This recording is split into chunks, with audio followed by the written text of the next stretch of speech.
Hello, I'm Anya and I'm campus ambassador, and today I will be talking with Lepa about anti-money laundering. Hello, my name is Lepa and I'm operation expert at Financial Crime Unit. You work in anti-money laundering, and how would you describe what is it to people who have never heard about it? To answer your question, let's think of the AML as a set of rules intended for the financial institution to help them to prevent the criminals to use their ill-gained money to criminal gain from the criminal activities to enter into the financial system. But to better understand what IMO requirements, IMO processes do, is best to understand how the money can be actually laundered. So let's take some very basic example. We are part of the criminal team which robbed the Louvre a couple of months ago, right? So we had this huge treasure which we somehow managed to sell, and we have like huge amount of illegally gained money. We can spend the money here and there on some small stuff, but we want to live big now. And what should we do? So I got an idea. Let's make a small coffee shop, because usually on those kind of places people are paying with cash, so it will be very easy to mix the money from the criminal activities with the legal money that people are paying for coffee, for example. So this indicates the first stage of the money laundering process, which is called placement. So the illegally gained money is introduced into the economy. Now, on the second stage, the money gained from the criminal activities are mixing with the daily revenue for our coffee shop is making. So it's at the end, it's very difficult to distinguish which is which. And as the final stage, called integration, we want to introduce this money into the legal economy, right? So how we will do that? We can issue fake invoices for the stuff for which is unusual, for let's say for our small coffee shop. We can issue do fake contracts for some services that we do not actually need, and that's way we can integrate this money, and this whole process of money laundering will be completed. So going back to the AML processes now, what they actually do, they need to stop us before setting up this coffee shop. Of course, we can set it up because it's legally, we can do the firm, but each the financial institution, the bank that where we will open account, will need to have AML policies and procedures that will detect any unusual activities which will happen on our accounts, like paying to some other companies, or paying to individuals which are not connected with our line of business, and this will trigger this suspicion will be risen. So on time the bank will stop giving us services, and that's how it will be stopped to enter this criminally gained money into the system.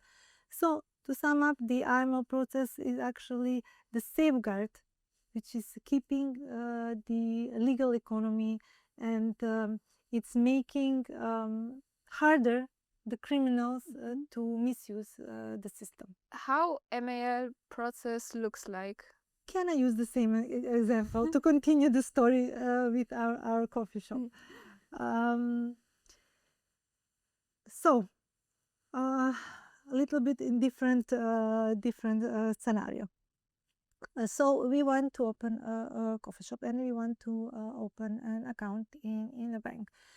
So now the bank will onboard us our coffee shop as a client. So in order to do that, the bank would ask us to obtain some legal documents and the proof of the legal existence of our small company, what type of services that we will ask from the bank, what is maybe the expected revenue, who will manage this coffee shop, who will be how many employees, who is the owner of the coffee shop, is there one person or many persons. So all these questions that the bank will ask us are part of the customer due diligence process. So based on this, the bank in advance can assign us as clients at the bank some kind of risk. So either we can be low risk customers, or we can be or medium or high risk customers. Of course, this is a very basic requirement, but in the background, there are other process that bank is doing in order to determine our risk level as clients. So, for example, they will, but using automated tools, they will check. They will screen us, meaning that they will check our company whether there are some sanctions issued, whether our owner of the coffee shop, maybe it's some politically exposed person, some politician, which also increases the risk. Whether we are planning to do some export import in high risk jurisdictions, like importing coffee from Venezuela. So all these factors are part of the AML or KYC procedures that the bank has in order to the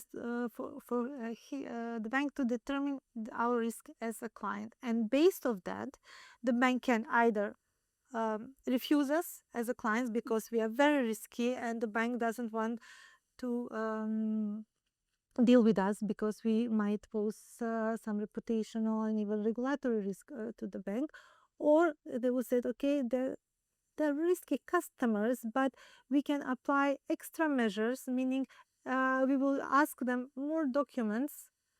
So this is called like enhanced due diligence. So in order this, we will be more covered. The risk will be covered. We will review this client more regularly, more often, like each 6 months, yearly. So we know that we have every time we have the most accurate information about this client, so we can be certain that we will be not exposed to any risk. So this is like a good example. So what are the requirements? KYC usually requirements in the financial institution, and however here in PwC we also are conducting similar reviews to different clients in different jurisdictions even. So we are applying the AML requirements or those other jurisdictions to these clients to see whether to determine actually their risk level. You're kind of detective. Do you agree with that, and why? Of course, I agree. And yes, I do feel sometimes like a detective because similarly to detectives, that they're looking for evidence, they're looking for proof, they're always trying to piece together different kinds of information. We as analysts, I'm a KYC analyst, always are doing the same. So we are looking at the client's data, we are analyzing them, we are trying to find the missing pieces, we are trying to solve the puzzle, to connect all the dots, so we will have the complete and accurate picture of who our client is. We also can do monitor it's the transaction, so we need to have this keen eye to spot any discrepancies, irregularities, anything that suggests a certain pattern. So it might imply that something suspicious is going on. So if we determine that, so if if we find something suspicion, we can either look for more documents, either directly from the client, or either looking for ourselves in public sources, so we can explain that kind of behavior. If we find it suspicion, if we cannot explain it, then of course we can escalate it further. We can raise what is called suspicious activity report to the respective authorities. So yeah, definitely, this is the most exciting work as working as an analyst. This piecing together the informations and collecting the evidence, because everything that we do needs to be supported with proof, with actual documentation. What is the sense of purpose for people who work in this field? Well, we're living in very challenging times with a lot of new technologies emerging, which can be translated in more possibilities for criminals to misuse the financial system. And because of that, the AML regulations are becoming more and more strict. So because of this, being an IML professional has a lot of challenges, right? We are being aware that our work, so not maybe directly, it's not visible. You cannot see in the headlines, but because all these reasons that I mentioned, our work is even more important. We need to be more vigilant. We need to be more open-minded to all these changes, so we can prevent and we can safeguard the financial system. For me personally, I take it as a small victory each day by knowing that performing my daily tasks diligently, I'm helping in preventing the misuse of the financial system. I know this is a very small step in this vast sea of the IML professionals who are doing their job, but this actually is one thing that has given me great satisfaction and a lot of courage to move forward, especially considering the dynamic industry that we are working in. So for everybody who wants to ask questions, who wants to know why, and who wants to be who wants to work in this fast-paced environment, I highly encourage to come and to join us in the financial unit. What kind of tools and technologies you use in your work? A lot. So we have, I'm very proud to say that here in TPWC there is a very high emphasis on the technology and automation, on even on the IML processes. So we have special customer due diligence tools, let's call it like that, which are helping us to complete the client's profiles and the process to be automated, and it can be more efficiently completed. Also to support our investigation, as we spoke before, and we are dealing with a lot of all kinds of documents, and sometimes they are not even in English or in Polish. We have developed translation tools with text recognizing, so which helped us a lot in our daily work. as part of the screening process, when we are screening the clients against sanctions or adverse media or presence of the politically exposed persons, we are also having this process automated by using the screening tools, and which is more interesting, this process after the initial entering in the system of the screening party, as we said, this process is automated. So it's